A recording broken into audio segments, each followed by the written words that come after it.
resultados da 3R Petroleum, referentes ao primeiro trimestre de 2022. A apresentação e os comentários sobre os resultados serão apresentados pelo diretor-presidente, Sr. Ricardo Savani, e pelo diretor financeiro e de Relações com Investidores, Sr. Rodrigo Pizarro. Destacamos que a ferramenta de tradução simultânea está disponível na plataforma. Para acessá-la, basta clicar no botão Interpretation, na parte inferior da tela, e escolher o idioma de preferência. Esta conferência está sendo gravada e ficará disponível no site de Relações com Investidores da companhia, www.ri.3rpetroleum.com.br, assim como a apresentação aqui exposta. Informamos que todos os participantes estarão apenas ouvindo a videoconferência durante a apresentação e, em seguida, iniciaremos a sessão de perguntas e respostas quando mais instruções serão fornecidas. Antes de prosseguir, aproveito para reforçar que as declarações prospectivas têm como base as crenças e suposições da administração da 3R e as informações atualmente disponíveis para a companhia.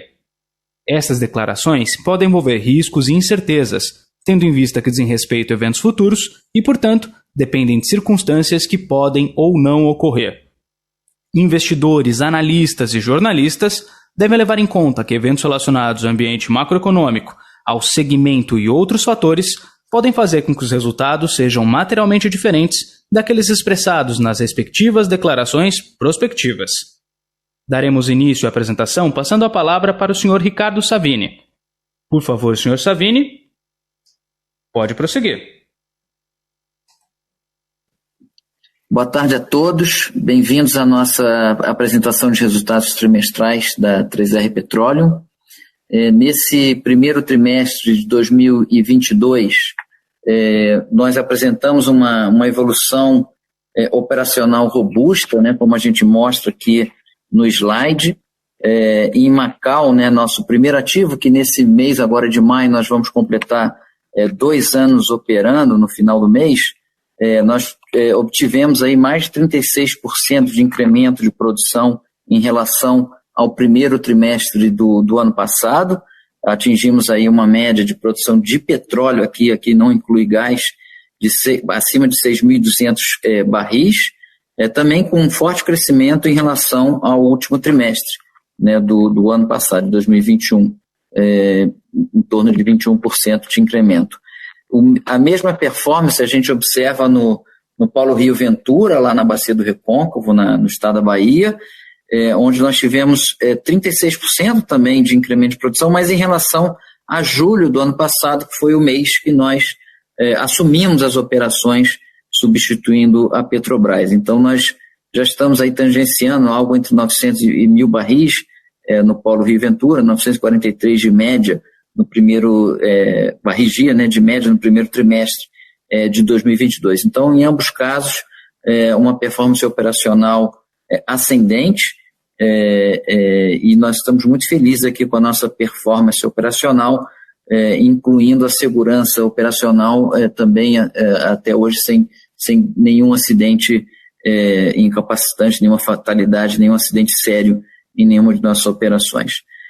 No total da companhia, né, quando a gente inclui esses 2 polos, mais o polo Areia Branca, que nós assumimos a operação no último trimestre do ano passado, e os 35% que nós temos em Pescada, hoje ainda sob a operação da Petrobras, nós apresentamos um incremento de produção de 66% em relação ao primeiro trimestre do ano de 2021. Então, nós já estamos com uma produção de quase 7.700 barris de petróleo por dia do nosso portfólio operado por nós, né? E isso se traduz numa performance financeira robusta, como a gente pode ver nos gráficos na parte de baixo do slide, onde a gente mostra que a gente teve um incremento de faturamento de quase 3 vezes comparado a um ano atrás. Nós chegamos a um faturamento de 375 milhões de reais no primeiro trimestre desse ano, comparado com 133 milhões de reais no primeiro trimestre de 2021. Né? Também acho um excelente resultado o incremento de faturamento entre este trimestre, primeiro de 22, com o quarto trimestre de 21, né? Um incremento aí de 51% de um trimestre para o outro, né? Refletindo o nosso aumento de produção nos ativos operados, também um maior preço do Brent, né? Da commodity que a gente vende, que claramente compensa o fortalecimento do real que aconteceu nesse último trimestre. Isso o Rodrigo Pizarro, nosso diretor financeiro, deve mencionar mais para frente. E tudo isso reflete-se num EBITDA ajustado também bastante robusto nesse trimestre, de praticamente 200 milhões de reais, também com incremento de 2,5 vezes, comparado com os 79 milhões que nós tínhamos no primeiro trimestre de 2021. Do ponto de vista estratégico e como um evento subsequente, nós publicamos nossa certificação de reservas do Polo Potiguar, né, que foi o último polo que nós assinamos nesse primeiro trimestre desse ano, e conseguimos uma reserva 2P auditada, né, por terceiros de 229 milhões de barris de óleo equivalente, o que faz com que o nosso portfólio completo, somando-se o Polo Potiguar aos demais polos, temos 494 milhões de barris de óleo equivalente de reservas 2P, né? Grande parte disso de reservas provadas, que consta aí no slide, cerca de 355 milhões de barris de reservas provadas, ou seja, um baixíssimo risco aqui do nosso grau de risco do nosso portfólio atual. Também nesse trimestre nós assinamos contratos mais favoráveis em termos de venda de gás, com incremento aí de até 8 vezes o valor de venda do gás comparado ao que nós tínhamos há um ano atrás, né? Exatamente como mostra aqui o slide 4, né, tivemos a eleição de 2 novos conselheiros, Roberto Castelo Branco, uma enorme experiência, tendo sido inclusive presidente da Petrobras, e no caso Castelo Branco ele foi eleito conselheiro e selecionado pelo nosso conselho como novo presidente do conselho, e esse fato aconteceu na reunião de conselho de administração da 3R no dia de ontem. Também temos o prazer de receber o Harley Scardoelli, né, uma longa trajetória na Gerdau como nosso novo conselheiro, e com isso tivemos a saída do Santiago, né, nosso conselheiro até essa última Assembleia de Acionistas, e com a saída de um conselheiro e a entrada de novos 2, a gente passa a ter 6 conselheiros, se mantém o Paulo Thiago Mendonça como conselheiro, mas ele deixa de ser presidente do conselho, passa a ser um conselheiro como os demais, e continuamos com a presença do Guilherme Afonso Pereira, da Paula Kowarski e do Getil Solbrak. Vou avançar para o slide 5. No slide 5, a gente atualiza o nosso portfólio em termos de reservas, né, com a inclusão da nova certificação do Polo Potiguar. Então vejam como a gente mencionou lá na introdução, na coluna do meio aí de 2P, a gente atinge aí 493 milhões de barris, 493,5 milhões de barris de reservas 2P, prováveis, mas provadas, sendo que grande parte dessas reservas são reservas provadas, né, como a gente coloca na coluna 1P. E fazendo um novo highlight, grande parte disso, um volume substancial, de reserva de provada desenvolvida, né, que é o grau de risco menor que existe dentro da indústria petrolífera, né. A gente, atualizando, a gente continua aí com nossos múltiplos de entradas em torno de 3, e nesse slide a gente passa a reportar aqui também a database de cada uma dessas certificações. Aproveito aqui o nosso call de resultados para dizer que a nossa estratégia, nossa política, de fato, vai ser a cada 31 de dezembro a gente vai cortar um volume de reservas certificadas. Então, no próximo ano, aproveito para anunciar isso, no próximo ano, no primeiro trimestre, a gente deve ter todos esses ativos com uma linha base a 31 de dezembro de 2022. A gente, como a gente ainda nem assumiu alguns dos ativos, cada um aqui tem uma linha base diferente, né? Vejam que 72% do nosso portfólio é composto de reservas provadas, corroborando o que eu estava dizendo em termos de grau de risco muito baixo e em grandes volumes, né, das nossas reservas, e 10% do nosso portfólio é composto de reservas de gás, especialmente após a entrada do polo Potiguar, que é um polo oil prone. No slide 6, a gente plota as mesmas reservas, né, 2P provadas, mais prováveis, num perfil temporal. Então vejam que nós temos reservas aí de acordo com as nossas certificações de reservas, sempre mencionando que foram certificadas, né, pelas duas firmas mais conceituadas de certificação do mundo, né, que são a Degolay MacNaughton e a Gaffney Klein. Nós temos aí, prevemos, né, em 2P atingir cerca de 94 mil barris de produção no pico, daqui a poucos anos, e se fizermos um recorte só com as reservas 1P, a gente atinge aí a casa dos 70 mil barris, ou seja, baixíssimo risco de não atingir isso, né? E o outro ponto que ressalto aqui com esse gráfico à direita, nesse slide, é que nós temos aí um tempo de esgotamento dessas reservas dos melhores aqui do Brasil, em torno de 14 anos, tanto faz se a gente produzir as reservas com P ou provadas, quanto provadas mais prováveis. Estamos falando que a gente tem 14 anos de produção, e a partir desse momento a gente ativa um processo de reposição de reservas, e para isso, também com um evento subsequente que a gente não mencionou aqui, nós participamos no BID de oferta permanente da ANP na Bacia Potiguar, em blocos em volta dos nossos ativos em produção, exatamente numa estratégia de manter esses 14 anos olhando para o futuro, né?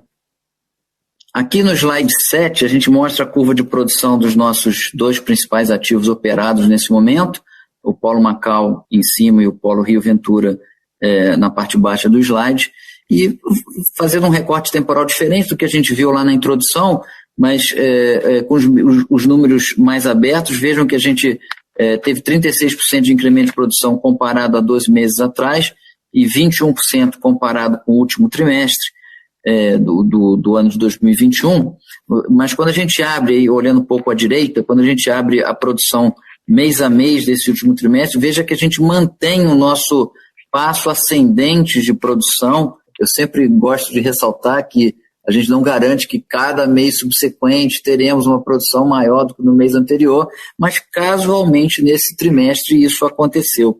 Então nós já atingimos no mês de março, fechamento de março, uma média de 6.000, quase 6.500 barris no Polo Macau, produção de óleo, o que representa 70% de incremento de produção em relação ao que nós encontramos da Petrobras, com o que nós recebemos da Petrobras em maio do ano passado, quase exatamente há 2 anos atrás. Lembrando, né, que aqui a gente ainda não começou as duas grandes estratégias, as duas principais estratégias de revitalização de campos maduros, ainda não perfuramos e ainda não começamos projetos importantes de injeção de água nos reservatórios desses campos. Basicamente, a gente conseguiu esse aumento de produção por aumento da eficiência operacional, redução do downtime, ou seja, aquele tempo que os poços ficam fora de produção. Então, é um resultado que a gente, primeiro, fica muito feliz com ele, mas não satisfeitos. A gente deve começar a campanha, aproveito para anunciar, a gente deve começar a campanha de perfuração, tanto no Polo Macau quanto também, provavelmente, no Polo Rio Ventura, nesse segundo semestre, mais próximo do fim do ano. Já estamos aí em fase final de contratação de sondas, exatamente para a gente continuar esse caminho de incremento da produção em todos esses polos. No Polo Rio Ventura, vejam que de um trimestre para o outro a gente conseguiu um incremento de produção de 12%, que é bem robusto, né, comparando com o último trimestre do ano passado, e um incremento de produção, quando a gente olha aqui à direita, a produção de março desse ano comparado com o que nós encontramos antes do início das nossas operações, a gente já incrementou a produção em 35%, que no caso de Rio Ventura eu acho um resultado espetacular, lembrando que Rio Ventura contém o campo de Água Grande, que é dos raros campos que conta com fator de recuperação já bastante elevado. Então isso aqui é um resultado, conseguir um incremento de produção num campo que já tem um fator de recuperação alto como Água Grande, é um resultado bastante ressaltante. Quando a gente olha todo o nosso portfólio, vejam que a gente, no terceiro trimestre de 2020, a gente tinha em torno de 4 mil barris operados por nós, e hoje nós praticamente duplicamos isso, estamos aí em 7 mil, praticamente 7.700 produção de petróleo diária, né? Incluindo todos os polos operados, Macau, Rio Ventura e Duna, e a nossa participação no polo Pescada, operado ainda pela Petrobras. Então, também um incremento sustentado ao longo de cada trimestre, sendo que 81% dessa nossa produção nesse primeiro trimestre de 2022, vem do polo Macau, que é o grande polo do nosso portfólio até esse momento, né, em operação. Quando a gente soma petróleo e gás, a gente chegou a uma produção aí acima de 9 mil barris de óleo equivalente em todo o nosso portfólio. Grande parte dessa produção é produção de óleo, cerca de quase 1.500 barris equivalente é produção de gás. Então, basicamente, a gente tem 84% de produção de óleo no nosso portfólio e 16% de produção de gás. Com isso, eu passo a palavra para o nosso diretor financeiro de relacionamento com investidores, Rodrigo Pizarro, que vai conduzir e concluir essa apresentação. Boa tarde a todos. Vamos iniciar então a parte financeira da apresentação. No slide 9, podemos observar nossas receitas líquidas, que atingiram no primeiro trimestre de 2021 cerca de 375 milhões de reais, resultado principalmente do incremento de produção do polo Macau, dos novos contratos de gás do mesmo polo, da contabilização das receitas durante todo o primeiro trimestre do ano, referente ao polo Areia Branca e a participação de 50% sobre o campo de Sanhaçu, adquirido da Galp, esses dois ativos que tiveram closing no meio do trimestre anterior. E, finalmente, do preço de referência do barril de petróleo, que foi superior ao período anterior. Lembrando novamente que as receitas aqui apresentadas não contemplam a geração de caixa dos ativos que estão sendo operados pela Petrobras, mesmo aqueles que possuem effective date anterior ao closing, que é o caso dos 65% de Pescada Arabaiana, de Fazenda Belém, de Papa-Terra e também do Polo Potiguar. Ou seja, cerca de apenas 25% da produção total do nosso portfólio, se avaliarmos a produção média dos últimos 12 meses, está refletido nestes números. No próximo slide, apresentamos o nosso EBITDA ajustado. Atingimos praticamente 200 milhões de reais no primeiro trimestre de 2022, ou seja, 2,5 vezes maior do que o primeiro trimestre do ano anterior. Além dos efeitos positivos mencionados anteriormente sobre a receita, também tivemos uma redução por barril no custo de extração, o que veremos a seguir, refletindo uma margem EBITDA bastante positiva de 53%, mesmo considerando os custos e despesas referente aos ativos que estão hoje em transição.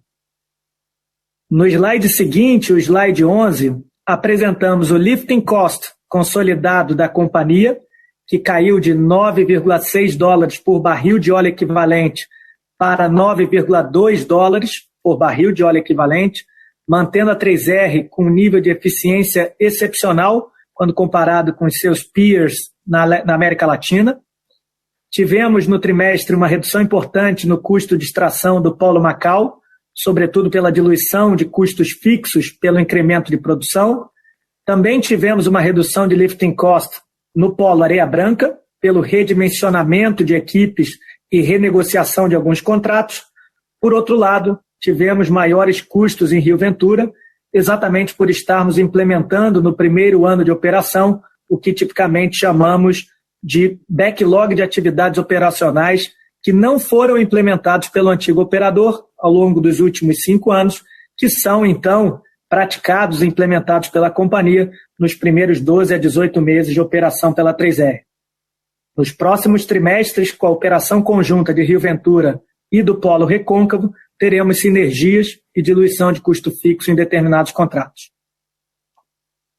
Finalmente, em termos de CAPEX, mantivemos nossa disciplina de capital em Rio Ventura, Macau e Duna.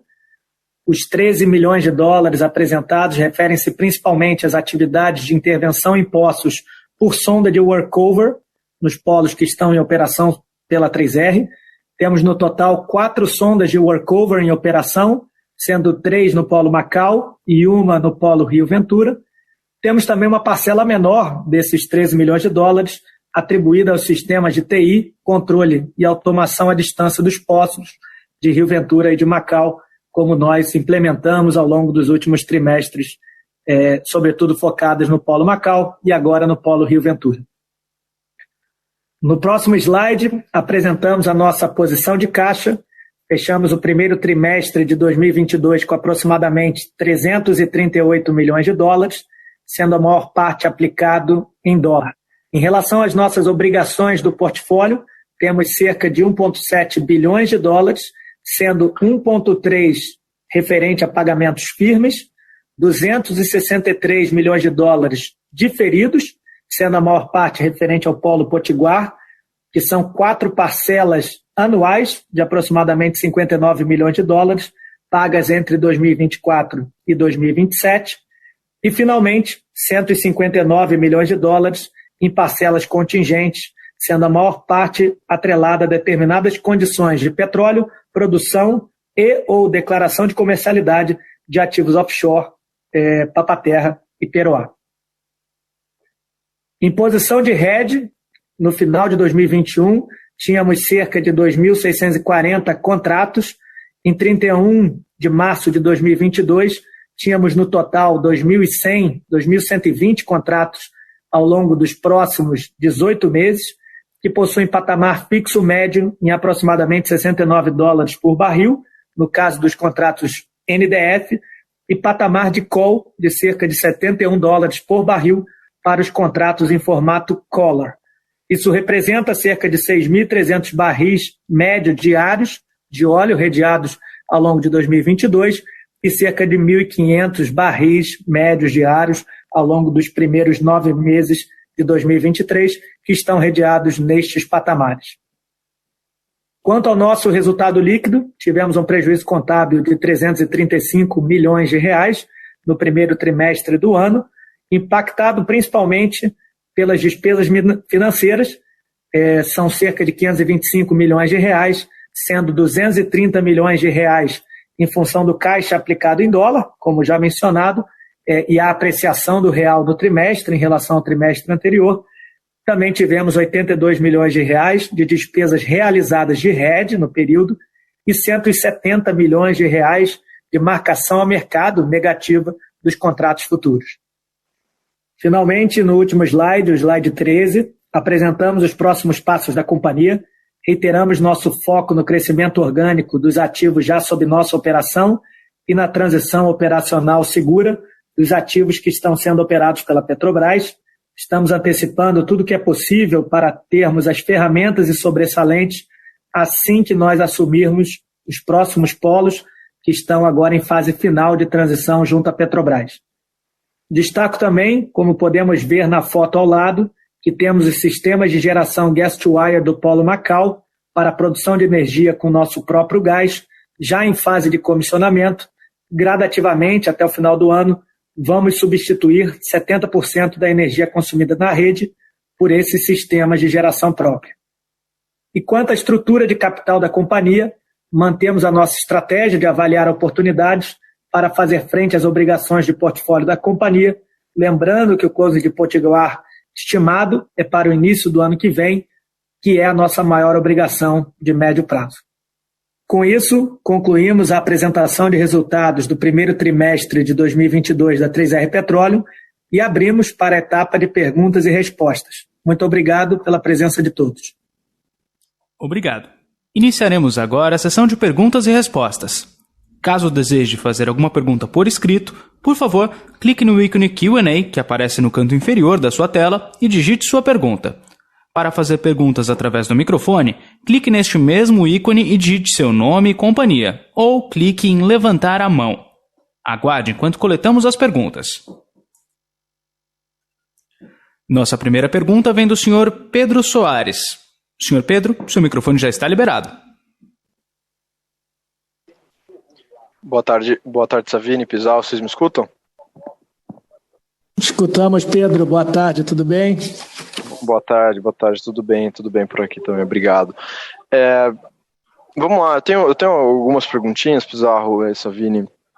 A primeira, quanto à política de hedge de vocês, acho que seria legal ouvir, né, do management, né, de você, do Savini, quanto à estratégia da companhia, né, o que vocês entendem como sendo ideal daqui para frente, né, tanto eventualmente em termos de período temporal, né, se vocês pretendem redear, né, produção de 3, 6 meses e assim por diante, ou também de tamanho, né, qual o percentual da exposição que vocês talvez vejam como ideal ao preço spot e o que deveria ser redeado, né? Minha pergunta é para tentar pegar aqui alguma coisa sobre a disposição mesmo da companhia de capturar, né, mais as altas da commodity conforme agora a produção vai aumentando, né, se existe essa disposição, especialmente agora que tem menos M&As por vir, né?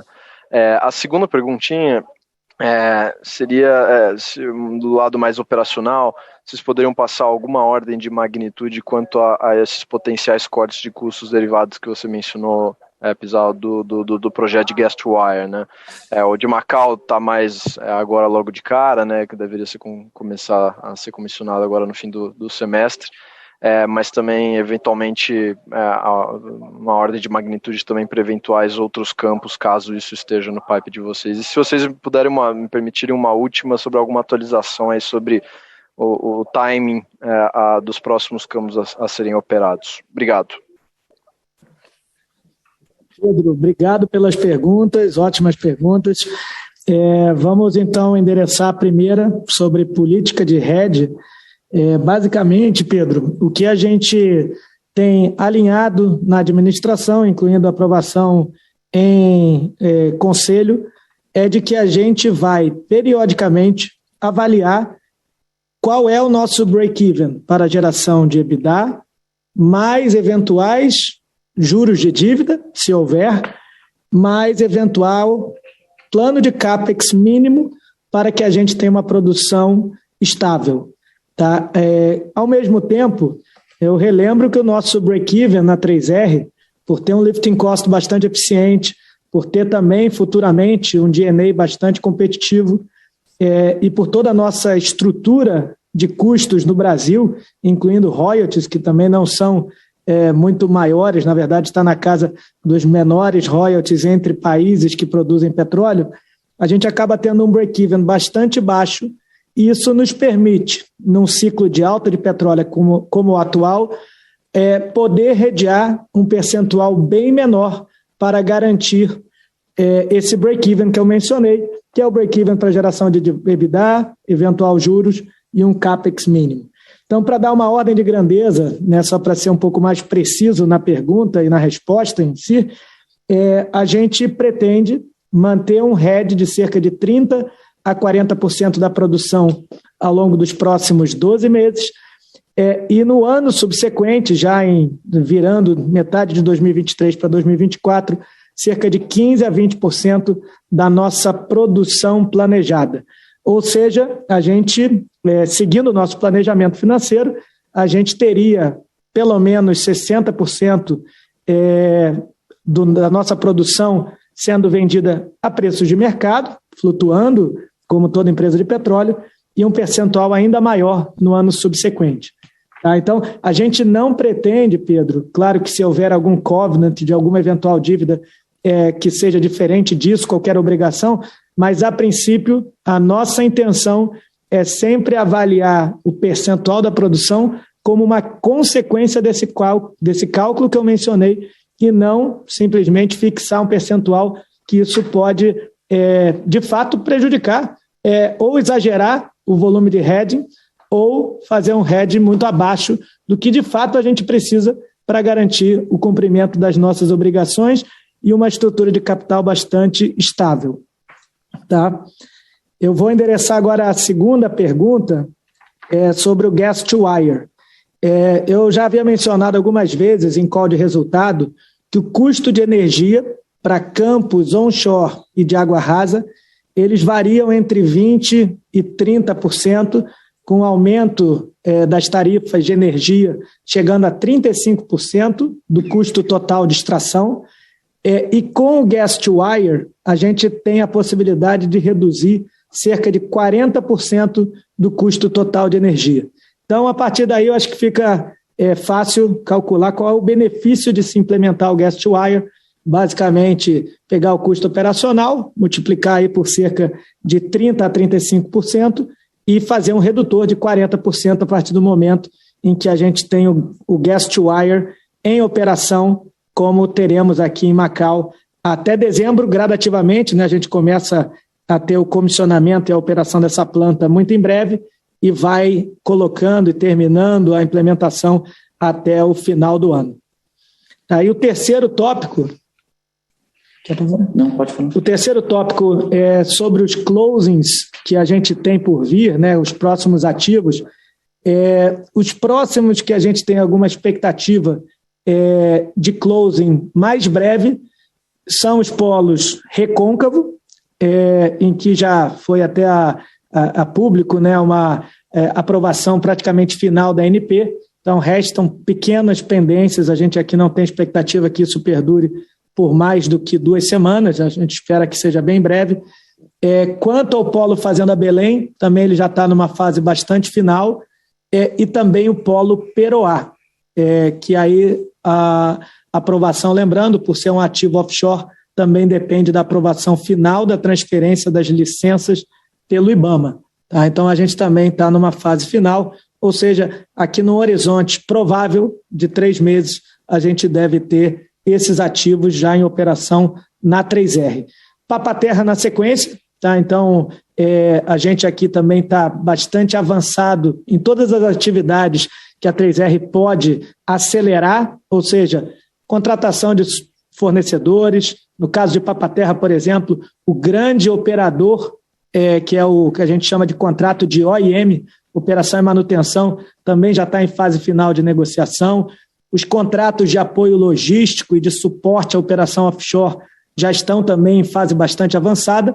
Todos esses contratos para Peroá, para dar um exemplo, a gente já concluiu a negociação e já tem aqui uma visão de que teremos uma eficiência substancialmente maior do que a operação do antigo operador, no caso a Petrobras. Falando um pouco de polo Potiguar, desculpa, Pescada eu não mencionei, mas Pescada deve vir entre Papa-Terra e o polo Peroá. Tá? Então, um pouco antes de Papa-Terra e provavelmente depois de Peroá. Finalmente, o polo Potiguar, contratualmente, a gente tem 15 meses de prazo natural após o signing, ou seja, 15 meses após janeiro desse ano para ter o closing. Tem possibilidade de postergação por contrato, mas a gente tem a intenção de tentar, de fato, tanto 3R, eu posso dizer também que, pela nossa visão, a Petrobras também está muito alinhada em buscar cumprir esses 15 meses, ou seja, numa janela de até março, abril do ano que vem, a gente espera ter o closing do polo Potiguar. Tem uma equipe muito forte na 3R e também uma equipe muito forte na Petrobras, trabalhando em todas as frentes dessa transição, que é a maior transição que a gente já fez, mas, por outro lado, com essas equipes muito bem dimensionadas e direcionadas, a gente tem tido sucesso no cronograma até então. Tá, então, obrigado, Pedro. Podemos passar para a próxima.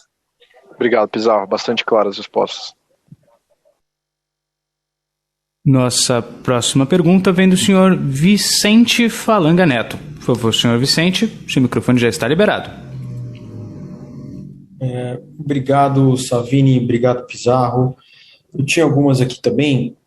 Se vocês pudessem falar um pouquinho mais sobre a campanha de perfuração de vocês em Macau, do segundo semestre desse ano, se vocês pudessem dar um snapshot aí um pouco mais técnico, né?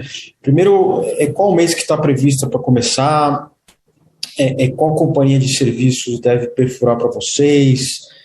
Profundidade média dos poços, se essa profundidade ela difere muito do que já foi perfurado ali, se vocês vão manter as 3 sondas lá ou vão aumentar, e custo estimado por poço. A minha segunda, também se vocês pudessem comentar um pouquinho sobre quando que a gente vai poder ver os primeiros resultados aí da planta de injeção de água, se a primeira dela já partiu e se vocês prevêem uma partida suave. Daí eu tinha duas pontuais aqui, aquela tabela de RED de vocês da apresentação, que mostra a produção de rediada, eu queria saber se aquilo já inclui Papa-Terra ou não, e do ponto de vista de DNA, né, vocês chegaram aí em 360 funcionários mais ou menos, o que seria ideal para vocês aí a nível corporativo? Obrigado.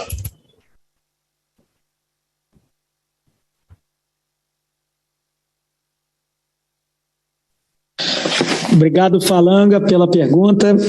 A gente está aqui também com o nosso diretor operacional onshore, né, que é o Pedro Grijalba, mas eu vou direcionar aqui a resposta. Basicamente, Falanga, a gente vem fazendo um plano de tentativa de eventualmente acelerar o número de perfurações de poços ainda para esse ano. Então, é algo que a gente, por um lado, em suprimentos, a gente já direcionou e já tem a contratação de uma primeira sonda e já está tudo bem direcionado para a gente ter mais uma sonda já contratada em 2022 e também plano de contratação para o início de 2023. A gente não dá guidance por princípio aqui de número de poços que a gente vai perfurar esse ano. A ordem de grandeza que a gente espera é pelo menos uma janela entre 6 e 12 poços começando a ser perfurados ainda em 2022. Tá? Então, eu prefiro passar aqui uma ordem de grandeza de número de poços. Provavelmente essas perfurações elas começam no 4º trimestre, vai ser dividido um pouco no Polo Macau, a gente tem um campo lá chamado Salina Cristal, e a gente também deve direcionar alguns poços no campo de Areia Branca, ativo que está no Polo Areia Branca. Né? Então, sobre perfuração, basicamente é isso. Em relação à profundidade, direcionamento, características do poço em si, o que eu posso mencionar é que a gente justamente está endereçando perfurações do tipo 1P. E, por princípio, perfurações provadas, né, que estão ali dentro das reservas provadas, elas necessariamente, ou na maioria dos casos, elas têm uma correlação muito grande com perfurações que já foram feitas. Ou seja, não tem nenhuma grande inovação em termos de geometria de poço, mas sim, obviamente, a forma, o tempo, o timing, com que equipamento, é claro que a gente pretende fazer de forma mais eficiente do que o antigo operador. Só complementando, claro que as profundidades variam a depender do campo, né? Então nós temos uma diversidade de profundidades e é exatamente por isso que a gente também tem uma diversidade de capacidade de cada sonda, né? Então são sondas de capacidades diferentes, algumas para perfurar um pouco mais profundo, reservatórios mais profundos, e outras para perfurar reservatórios mais rasos. Mas é como o Pizarro falou, nós não estamos aqui indo para áreas exploratórias, né? São a campanha de infill drilling, então são poços para melhorar a malha de drenagem de cada reservatório, aquilo que a gente sempre falou, para aumentar o fator de recuperação de cada reservatório e de cada campo.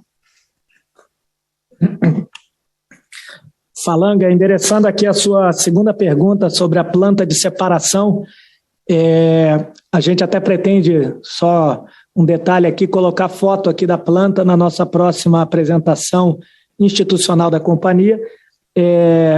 para mostrar exatamente que as plantas já estão lá instaladas, estão em fase de comissionamento. O que agora a gente tem como etapa principal para concluir todo esse processo é a instalação dos medidores fiscais, que aí, a partir desse momento, a ANP passa a, de fato, entender que o ponto de medição está dentro do ring fence, está dentro do escopo 3R, e não mais no escopo Petrobras, dentro do Polo Potiguar, que futuramente será dentro também do escopo 3R. Então, essa etapa se inicia já nesse momento, a gente já está em fase também de recebimento desses medidores, e, em paralelo, a gente já começa a fazer a separação, muito em breve, aqui numa janela de 30 dias, para começar a separar a água. Essa água passa a ser reinjetada, e lembrando que todo esse processo tem basicamente 3 grandes benefícios. Primeiro, a gente para de pagar o fee de processamento por toda a água que não chega mais ao Polo Potiguar, ou seja, a gente tem uma redução do fee de processamento, porque o volume que chega à Petrobras, mesmo antes de instalar o medidor fiscal, já é reduzido. A segunda grande vantagem é que a gente passa a ter o efeito da recuperação secundária, talvez esse seja, no médio e longo prazo, o melhor dos efeitos, né? Ou seja, essa é uma das grandes atividades de revitalização, fomentar a revitalização secundária a partir de reinjeção de fluidos. É exatamente isso que a gente vai fazer em Macau em larga escala, algo que a Petrobras fazia muito pouco, e por isso, na Bacia Potiguar, ela tem uma fração recuperada tão baixa. E, finalmente, a gente também deixa de bombear um volume de fluido muito relevante e também ajuda a reduzir custos de energia. Então, basicamente, esses são os 3 efeitos. Então, parte desses efeitos começam a ser sentidos em 30 dias. A medição fiscal pode demorar um pouco mais, caso tenha algum entrave regulatório para, de fato, certificar os novos medidores fiscais. Tá? Mas está muito, em termos de cronograma de instalação, comissionamento, está muito em linha com o que a gente havia planejado. Vicente, só para não deixar passar batido, que você fez uma outra pergunta que a gente acabou não respondendo, na questão de serviços de perfuração, os fornecedores que trabalharão para a 3R na campanha de perfuração, a gente está em plena licitação, né, da contratação da sonda, então a gente não pode falar ainda qual é o fornecedor de sondas, mas é um processo que está já bem adiantado, e também em serviço, a gente está nesse momento licitando todos os serviços e materiais para perfuração, mas praticamente todas as licitações já estão em fase bem adiantada. O nosso planejamento da campanha de perfuração está muito, muito firme e muito adiantado. Por isso que a gente começa a avisar o mercado que a gente deve começar a perfuração agora no segundo semestre. Mas eu não posso falar porque ainda estamos finalizando os contratos, né? Falanga, o terceiro assunto que você mencionou sobre RED de Papa-Terra, uma parte, sim, do RED de Papa-Terra, ele está já realizado e, portanto, nesse trimestre também tem o efeito. Uma vez que nós tenhamos tanto o closing de Peroá quanto de Recôncavo, eu só reforço o seguinte, que a partir do 1º de julho, se nós tivermos o closing desses 2 ativos antes de 1º de julho, que é a nossa expectativa, a partir dessa data é o momento em que toda a produção de petróleo e gás passa a estar gerando valor para a 3R, seja na nossa demonstração financeira ou abatendo o valor do closing, o valor das parcelas que a gente pagará futuramente à Petrobras.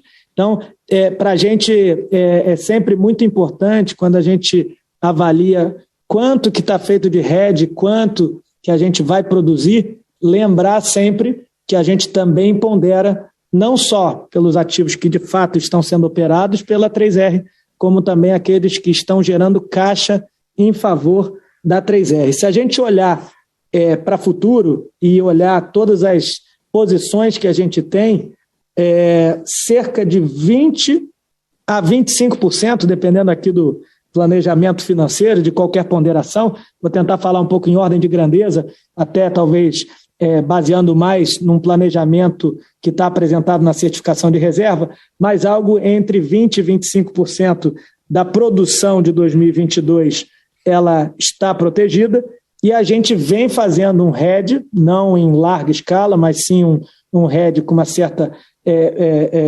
implementação gradual, que também protege cerca de 8% e 5% dos anos subsequentes, 2023, 2024, a gente fazendo isso de forma gradativa.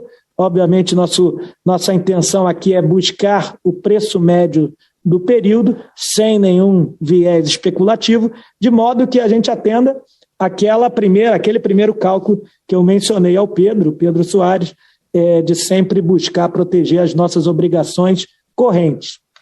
EBITDA, né, despesas operacionais, custos administrativos da companhia, royalty e todas as demais obrigações relacionadas à operação, além de eventual juros da dívida e um CAPEX mínimo de manutenção da produção.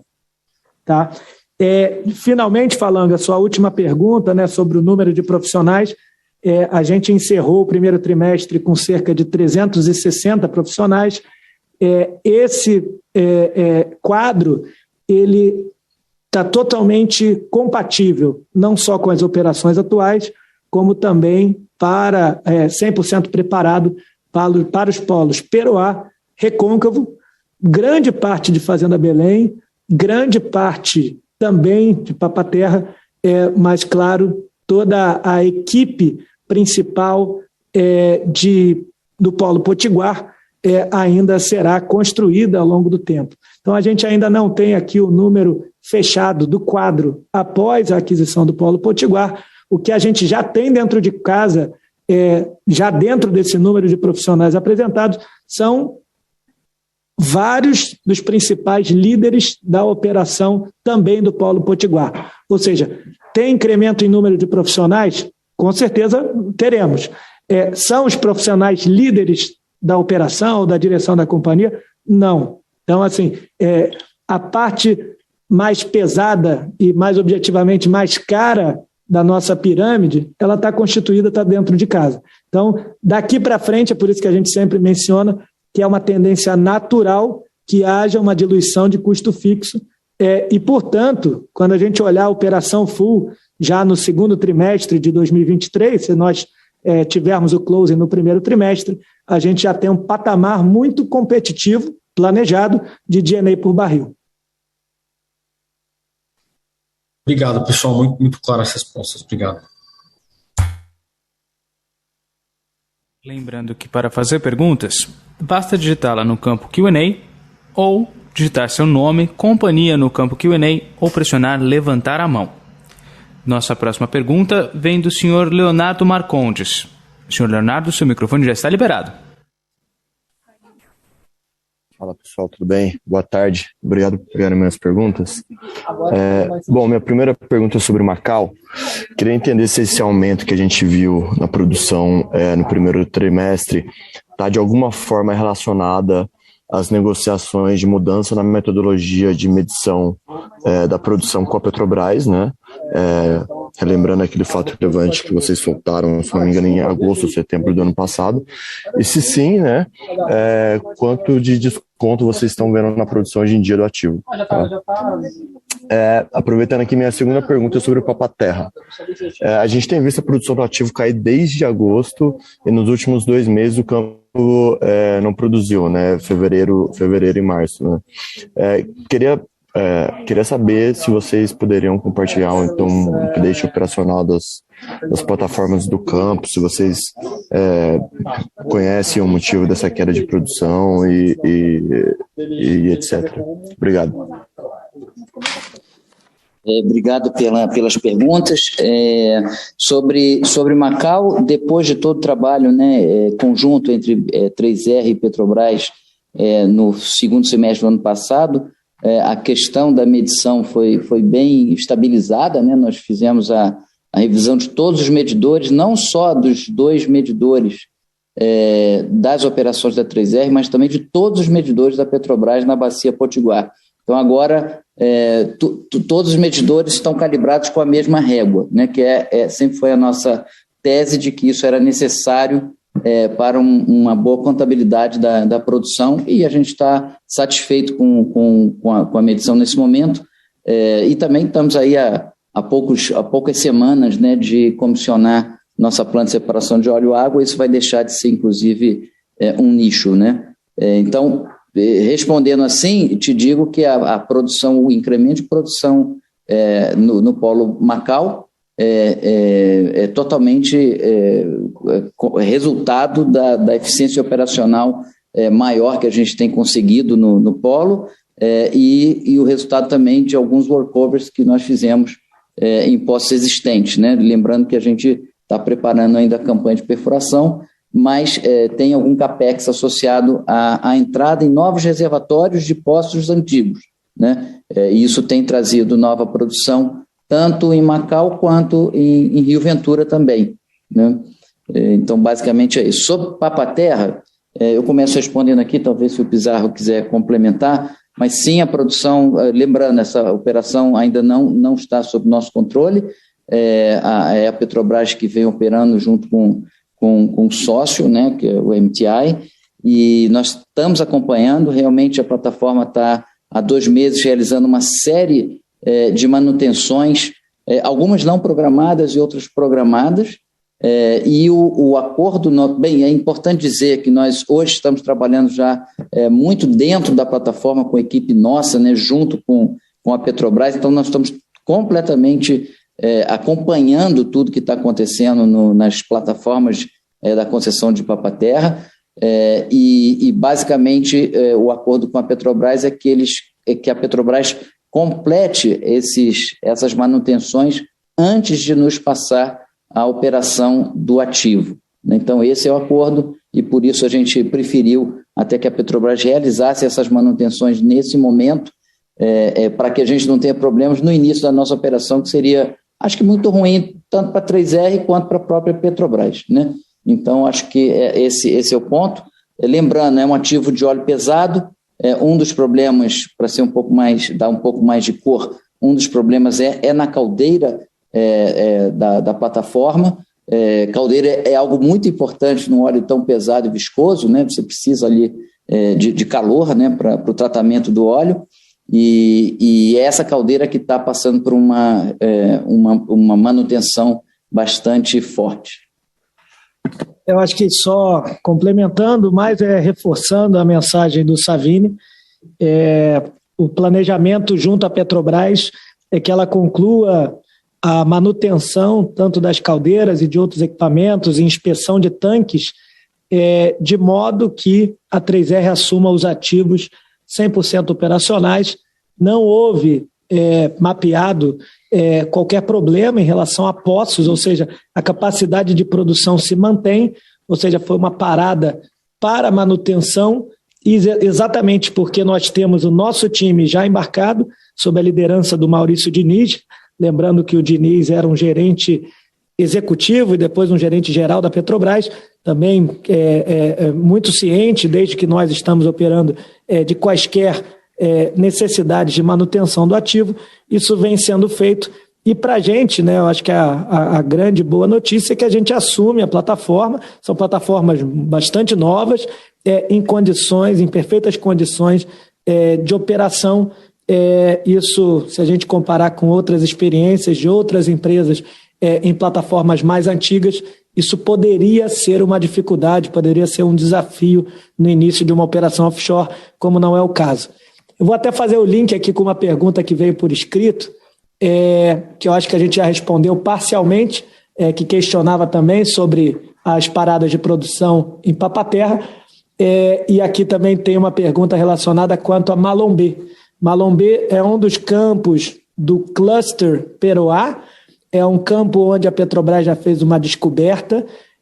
A estimativa lá do teaser da Petrobras é de que esse campo teria capacidade para produzir mais de 2 milhões de metros cúbicos por dia de gás, de pico de produção. A gente, naturalmente, avalia com muito bons olhos colocar esse campo em operação por meio de um tieback, aproveitando a capacidade de processamento da própria plataforma de Peroá.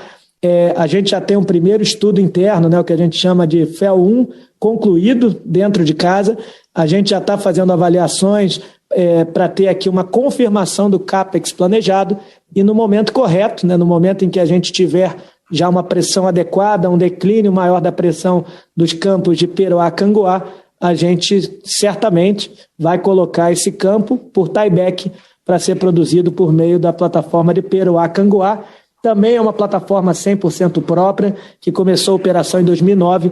Também, olhando aqui os ativos offshore, é uma plataforma bastante moderna e nova quando comparada com outras plataformas em operação no Brasil.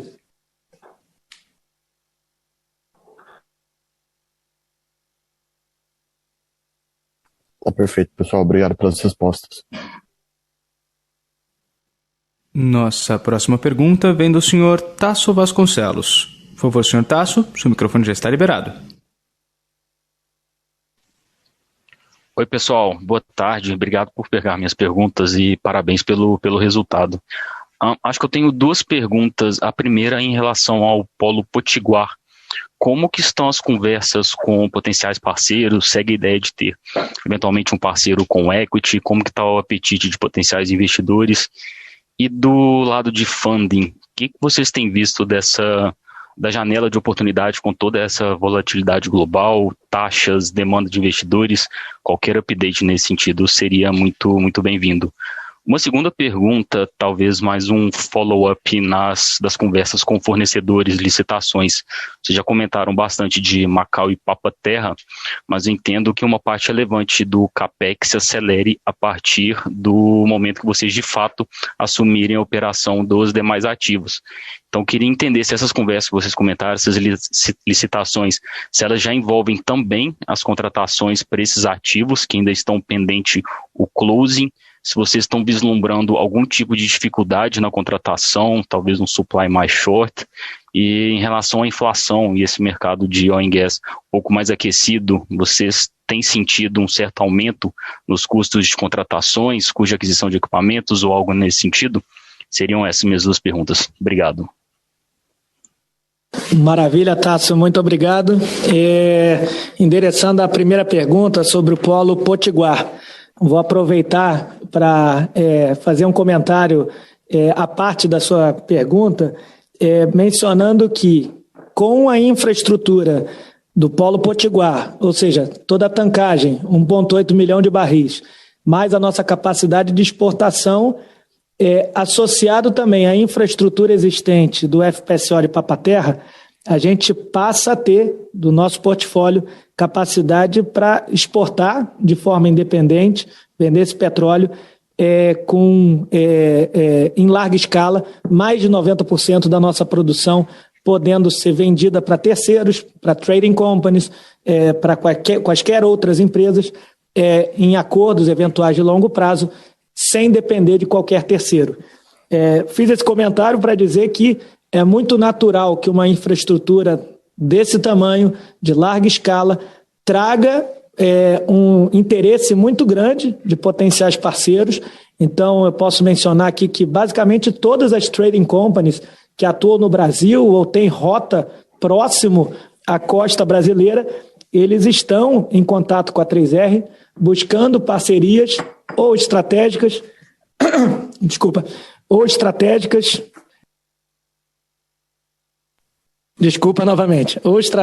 ou parcerias comerciais, /de equity. A gente não tem qualquer parceria firmada, né? Tão logo a gente eventualmente faça, a gente vai comunicar ao mercado, mas não é o caso. A gente ainda posso dizer que a gente está longe de uma potencial parceria de equity. O que a gente vem endereçando muito forte e rápido, e a gente pretende trazer ao mercado, é a conclusão de um estudo feito por equipe própria da 3R, com uma associação de um consultor especializado, o mesmo consultor que foi utilizado na venda de uma das grandes refinarias do Brasil.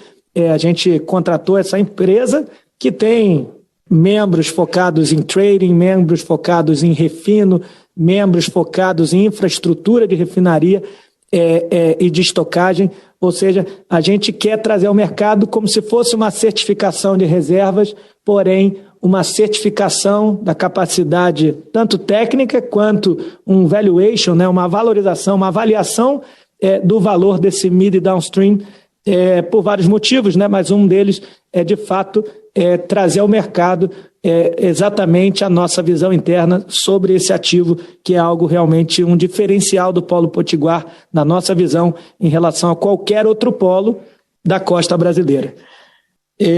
Sobre estruturação financeira, a gente continua aberto, a gente continua avaliando oportunidades. A gente, enfim, vem sendo provocado por diversas instituições financeiras a avaliar oportunidades. A gente também não tem qualquer decisão tomada, nem em diretoria, nem em conselho, e, portanto, a gente também ainda não fez qualquer comunicado ao mercado a esse respeito, mas o que eu menciono é o que está escrito no próprio release, que a gente está fazendo algumas avaliações, sim, para concluir, para fazer o closing do Polo Potiguar.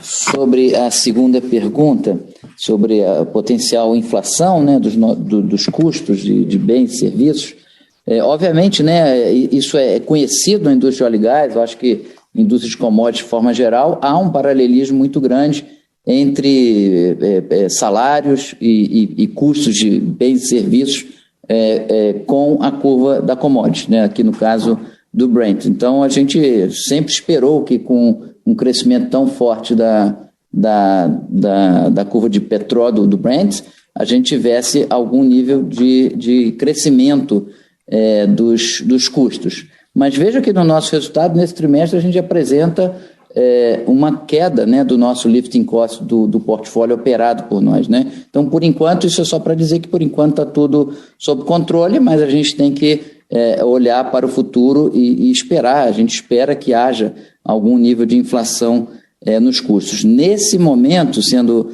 bem específico sobre sua pergunta, nós não temos encontrado ainda nenhuma dificuldade para a contratação. As sondas, nós temos 4 processos para a contratação de sondas de perfuração para atuar nos diferentes ativos, tá? Não é só para Macau, é para Macau, Rio Ventura, na Bahia, para Polo Areia Branca também no Rio Grande do Norte e eventualmente, algumas oportunidades nos polos que a gente ainda não opera, mas eu gostaria aqui de ressaltar, né? A gente fala isso desde sempre, né? De que a nossa estratégia operacional e técnica é assumir os ativos, trabalhar fortemente na eficiência operacional, dar tempo para as equipes técnicas montarem novos modelos de geologia, novos modelos de engenharia de reservatório, e só a partir daí ter um desenho de um novo plano de desenvolvimento, ou um plano de redesenvolvimento desses ativos, envolvendo as outras duas grandes estratégias, que é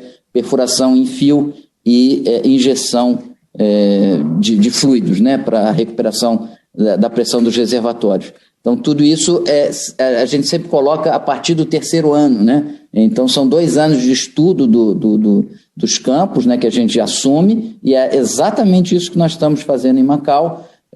Obviamente, como nós já estamos numa longa transição em alguns dos ativos, e estamos atuando em 2 bacias, e os novos polos, eles entram de forma sinérgica ao lado de operações que nós já temos, a curva de aprendizado nossa é muito forte. Então, o que a gente está avaliando é que, sim, há a possibilidade de começar a perfurar mais cedo no Polo Recôncavo, mais cedo no Polo Potiguar, assim que a gente assuma, exatamente porque os nossos grupos, nossas equipes técnicas de geologia, geofísica, petrofísica, engenharia de reservatório e engenharia de poços já estão em contato com a geologia dessas bacias e desses reservatórios, né? Então, há sim oportunidade de antecipação da perfuração, e esse parque de sondas que nós estamos contratando é adequado para os ativos operados atualmente e os que nós vamos assumir as operações brevemente.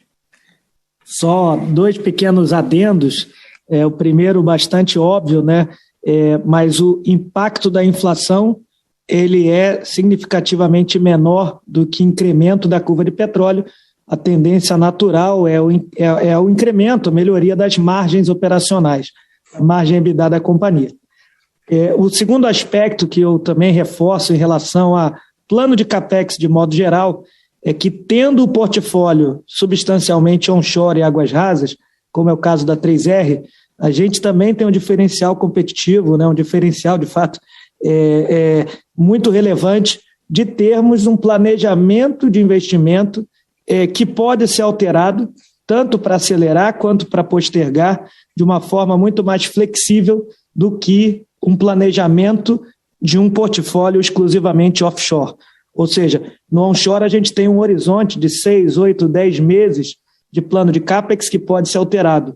Num plano offshore, você normalmente está planejando para 2 anos à frente, pelo menos. Então, essa também é uma das grandes flexibilidades aqui que o nosso portfólio acaba detendo por natureza, né? Por termos essa posição bastante bem posicionada em ativos onshore e de águas rasas. Super claro. Obrigado, Savini. Obrigado, Pizarro. Nossa próxima pergunta vem do senhor Guilherme Levi. Por favor, senhor Guilherme, seu microfone já está liberado. Oi, pessoal, boa tarde. Parabéns pelos resultados e obrigado por pegar minhas perguntas. Minha primeira pergunta é em relação ao gás natural. Vocês conseguiram fechar alguns contratos novos com o operador do Polo Potiguar. Então, eu entendo que mais para frente vocês têm que fechar novos contratos uma vez que vocês assumem esse polo da Petrobras. Então eu queria entender se já tem alguma negociação aí em andamento com eventualmente alguma distribuidora ou algum player independente para comprar esse gás natural. E a segunda pergunta é se a gente pensa em evolução da regulação, né? Tem tido algumas discussões para, de repente, baixar o limite para você ser considerado um player de pequeno e médio porte para aplicar de uma vez só a redução do royalty na curva incremental. Eu queria saber também se vocês têm tido algum tipo de conversa com reguladores, se vocês têm sentido que essas conversas estão avançando e em que velocidade que elas estão avançando. Obrigado. Maravilha, Guilherme, obrigado. Endereçando a primeira pergunta sobre o gás natural. Primeiro, olhando o nosso resultado, a gente de fato agora tem praticamente $6 por milhão de BTU vendido nos campos do Polo Macau e também como média em Pescada Arabaiana. A nossa intenção é ter contratos semelhantes tanto na Bahia quanto no Polo Peroá, lembrando que esses contratos eles são bastante flexíveis. Quanto mais a gente produz, o nosso off-taker atual, que é a Petrobras, compra de fato 100% do que está sendo produzido, sem aqui grandes oportunidades ou sem grandes possibilidades de penalidades também no caso de um declínio de produção. Por outro lado, é claro que a gente também avalia outras oportunidades que têm um perfil de risco-retorno diferente. Talvez a gente atinja aqui melhores tarifas, porém com eventuais potenciais penalidades no caso de uma parada de produção. Sendo aqui mais objetivo, basicamente a nossa intenção é replicar pelo menos os contratos semelhantes ao que a gente já detém na Bacia Potiguar. Tá? Então a gente também discute com todas as distribuidoras em que a gente tem atuação no Estado, então tanto no Espírito Santo, quanto na Bahia, quanto na própria Bacia Potiguar, para avaliar eventuais oportunidades de melhoria. Também, eu acho que um outro grande destaque que eu costumo mencionar, toda a nossa produção do Polo Potiguar está conectada às UPGNs do Ativo Industrial de Guamaré, que passam a ser da 3R. Então a gente passa a processar e tratar o gás não só da 3R, como também de eventuais operadores da Bacia Potiguar. E essas UPGNs estão conectadas a compressores que estão ligadas tanto ao Nordestão, ou seja, o gas grid da parte do Nordeste, como também está conectada a parte de gás, o Gas4 de toda a rede de gás do Sudeste. Ou seja, qualquer eventual montante de gás adicional ao que a gente não esteja utilizando no processo pode ser vendido a qualquer cliente na costa brasileira. Isso também é mais um diferencial do portfólio da 3R após a aquisição do Polo Potiguar. Lembro também que para o Polo Potiguar, nossa expectativa é de que não haja grandes montantes excedentes, a não ser que, fazendo o link com a resposta do Savini anteriormente, na verdade, comentário do Savini ao longo da apresentação, de que nós adquirimos outros campos potenciais de gás na última rodada da ANP, que aí sim podem proporcionar, são campos de gás totalmente correlatos ao lado do nosso campo de Sanhaçu, que compõe o Polo Macau, que aí sim podem proporcionar um incremento de gás ao nosso portfólio. Aí sim a gente tem acesso. A gente passa a ter uma eventual capacidade de incrementar a produção e podendo vender esse gás para qualquer player na costa brasileira, atendido ou pelo Gas4 ou pelo Nordestão. Sobre a sua segunda pergunta a respeito da definição do que é uma empresa de pequeno e médio porte perante a ANP, a gente participa diretamente, participa indiretamente também por meio da ABPIP, Associação Brasileira de Produtores Independentes, desse debate, dessa discussão. Nós sim temos a perspectiva de que eventualmente a 3R possa ser enquadrada em alguns desses critérios, e tem também um terceiro critério já definido por regulamentação da ANP, que o incremento de produção oriundo de novos poços ou de novos planos de investimento em campos maduros também podem ter a redução de royalty de 10% para 5%, algo que a gente também já fez o pleito à ANP para alguns ativos que estão sob nossa operação. Então, como eu mencionei anteriormente, o Brasil já pratica entre 8% e 10% de média de royalty no onshore e também no offshore. Isso também está bastante alinhado com a prática mundial, não é algo excessivo, mas tem algumas oportunidades, sobretudo em campos maduros, que é o que nós temos no nosso portfólio. Perfeito, obrigado. Nossa próxima pergunta vem do senhor Conrado Wegner, do Banco Safra. Por favor, senhor Conrado, seu microfone já está liberado. Oi, boa tarde, Savini, Pizarro, Godoy, obrigado por pegar as perguntas. Acho que algumas já foram respondidas, então eu vou começar primeiro com um follow-up de Potiguar e do estudo que o Pizarro mencionou aí da equipe de vocês, junto com os consultores externos para a operação de refino especificamente. Eu entendo que o valor novo aí da operação que vocês estão chegando é maior do que o que foi estimado anteriormente, então eu queria saber se isso se mudou, se com isso mudou a disposição aí dos parceiros potenciais em participar desse negócio, ou se eles estão alinhados com esse novo valor aí para a operação de refino.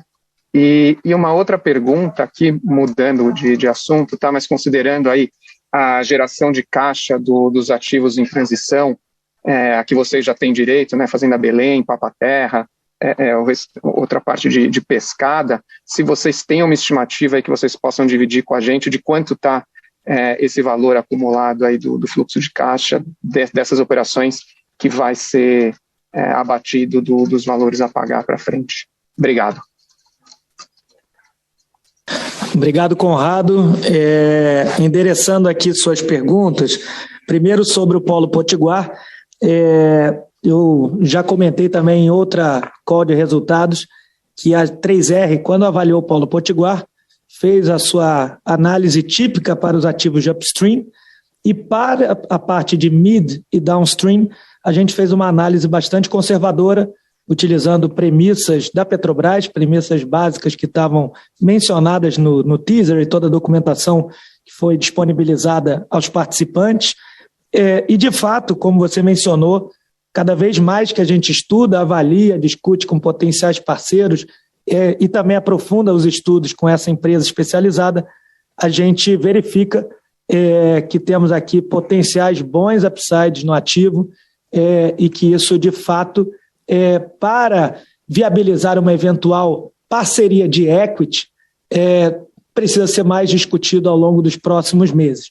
Ou seja, ao longo dos últimos meses, nós aprofundamos os estudos, de fato, nossas premissas é de que o ativo tem um valor significativo, tanto pela parte de mid downstream, tanto quanto pela parte de flexibilidade de venda de gás e óleo para qualquer terceiros, venda de produtos refinados, ou seja, de fato a gente passa a ter todas as boas características de uma produção onshore com as boas características de estar operando offshore, tendo ainda um offloading na porta de casa, né, digamos assim, sem qualquer dificuldade para fazer a operação de venda ou compra de produto refinado ou de petróleo cru. Então, endereçando mais objetivamente sua pergunta, ainda não chegamos aqui em qualquer negociação de equity eventual para essa potencial parceria, e também lembrando que a gente tem que respeitar as condições do próprio contrato de compra e venda com a Petrobras, que tem algumas limitações eventuais para eventuais parcerias de equity. Sobre a geração de caixa, Conrado, a gente não recebe de forma 100% atualizada do antigo operador as premissas de geração de caixa. Então, também por princípio, a gente prefere aqui não antecipar. O que a gente menciona é que algumas parcelas, por exemplo, de pescada baiana, a gente provavelmente já não paga. Parcela de Papa-Terra, eventualmente, a gente paga parcialmente ou eventualmente não paga a primeira.